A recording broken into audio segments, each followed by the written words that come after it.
शंकर जी के साधन विषयक प्रश्न पूछने पर सूत जी का उन्हें शिव पुराण की उत्कृष्ट महिमा सुनना। श्री शंकर जी ने पूछा, है महाज्ञानी सूत जी, आप संपूर्ण सिद्धांतों के ज्ञाता हैं। प्रभु, मुझसे पुराणों की कथाओं के सार तत्व विशेष रूप से वर्णन कीजिए। ज्ञान और वैराग्य सहित भक्ति से प्राप्त होने वाले विवेक की वृद्धि कैसे होती है, तथा साधु पुरुष किस प्रकार अपने काम, क्रोध आदि मानसिक विकारों का निवारण करते हैं। इस घोर कलिकाल में जीव प्रायः आसुर स्वभाव के हो गए हैं। उस जीव समुदाय को शुद्ध दैवी संपत्ति से युक्त बनाने के लिए सर्वश्रेष्ठ उपाय क्या है? आप इस समय मुझे ऐसा कोई शाश्वत साधन बताइए जो कल्याणकारी वस्तुओं में सबसे उत्कृष्ट एवं परम मंगलकारी हो तथा पवित्र करने वाले उपायों में भी सबसे उत्तम पवित्रकारी उपाय हो। तात वह साधन ऐसा हो जिसके अनुष्ठान से शीघ्र ही अंतःकरण की विशेष शुद्धि हो जाए तथा उसमें निर्मल चित्त वाले पुरुषों को सदा के लिए शिव की प्राप्ति हो जाए। अब सूत जी कहते हैं, मुनि श्रेष्ठ शौनक, तुम धन्य हो, क्योंकि तुम्हारे हृदय में पुराण कथा सुनने का विशेष प्रेम एवं लालसा है। इसलिए मैं शुद्ध बुद्धि से विचार कर तुमसे परम उत्तम शास्त्र का वर्णन करता हूँ। वत्स, ये संपूर्ण शास्त्रों के सिद्धांत से संपन्न, भक्ति आदि को बढ़ाने वाला तथा शिव को संतुष्ट करने वाला है। कानों के लिए रसायन अमृत स्वरूप तथा दिव्य है, तुम उसे श्रवण करो। मुने, वह परम उत्तम शास्त्र है शिव पुराण, जिसका पूर्व काल में भगवान शिव ने ही प्रवचन किया था। ये काल रूपी सर्प से प्राप्त होने वाले महान त्रास का विनाश करने वाला उत्तम साधन है। गुरुदेव व्यास ने सनत कुमार मुनि का उपदेश पाकर बड़े आदर से इस पुराण का संक्षेप में ही इस पुराण का प्रतिपादन किया है। इस पुराण के प्रणय का उद्देश्य है कलयुग में उत्पन्न होने वाले मनुष्यों के परम हित का साधन। ये शिव पुराण बहुत ही उत्तम शास्त्र है। इसे इस भूतल पर शिव का वाक्मय स्वरूप समझना चाहिए और सब प्रकार से इसका सेवन करना चाहिए। इसका पठन और श्रवण सर्वसाधारण रूप है। इससे शिव भक्ति पाकर श्रेष्ठतम स्थितियों में पहुंचा हुआ मनुष्य शीघ्र ही शिव पद को प्राप्त कर लेता है। इसलिए संपूर्ण यत्न करके मनुष्यों ने इस पुराण को पढ़ने की इच्छा की है अथवा इसके अध्ययन को अभीष्ट साधन माना है। इसी तरह इसका प्रेम पूर्वक श्रवण भी संपूर्ण मनोवांछित फलों को देने वाला है।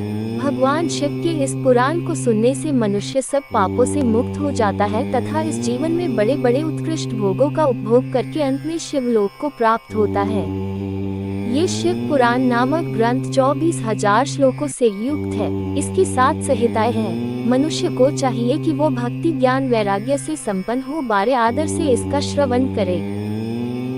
7 संहिताओं से युक्त ये दिव्य शिव पुराण परब्रह्मा परमात्मा के समान विराजमान है और सबसे उत्कृष्ट गति प्रदान करने वाला है।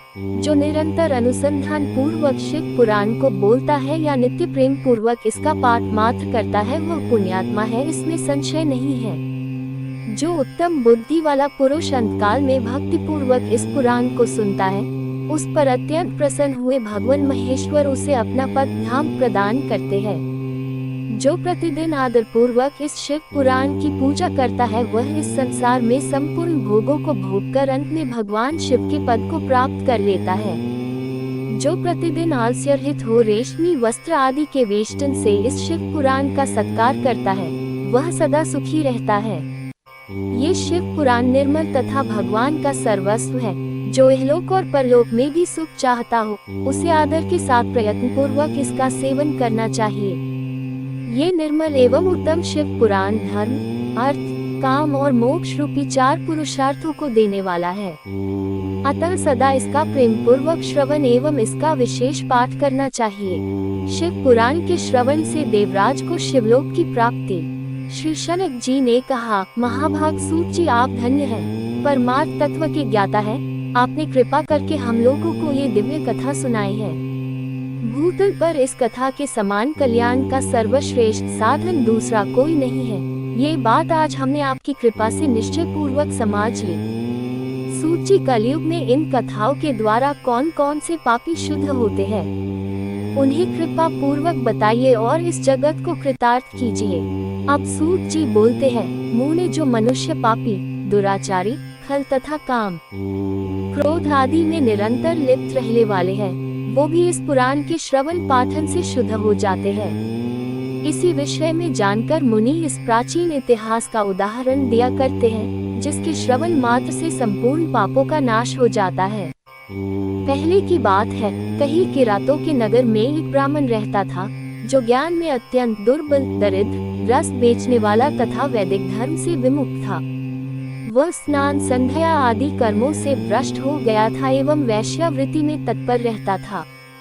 उसका नाम था देवराज। वह अपने ऊपर विश्वास करने वाले लोगों को ठगा करता था। उसने ब्राह्मणों, क्षत्रियों, वैश्यों, क्षुद्र तथा दूसरों को भी अपने बहानों से मारकर उन सबका धन हड़प लिया था।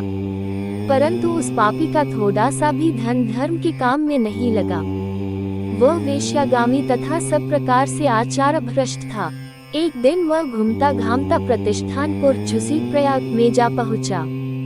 वहाँ उसने एक शिवालय देखा, जहाँ बहुत से साधु महात्मा एकत्र हुए थे।